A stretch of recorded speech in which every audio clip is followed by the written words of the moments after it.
How to install a self-stick WeatherSeal. Are gaps in your windows and doors contributing to high energy costs? Your home will be airtight with self-stick WeatherSeal. All you'll need for this installation is a pair of scissors or a box cutter. A single 17-foot roll of WeatherSeal tape will typically be enough to insulate 1 or 2 doors.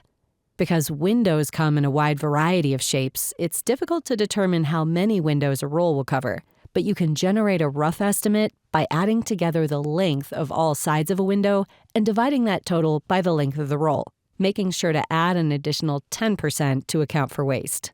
We recommend prioritizing windows that face north and any windows that are either cracked or damaged. Sealing these will yield the most immediate results. You can easily identify drafty windows either visually or using sensory tests.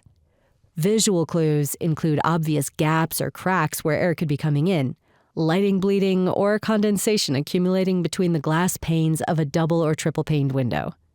You can also check for drafts using your hand to feel along the window frame for any air seeping in.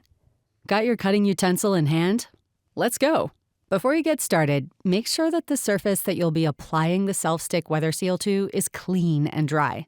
Begin by unwinding approximately 12 inches of WeatherSeal tape and remove the paper backing to expose the adhesive. Firmly press the adhesive side of the tape to the window or door frame. For windows, apply WeatherSeal tape to the top and bottom side frames of the movable part of the window.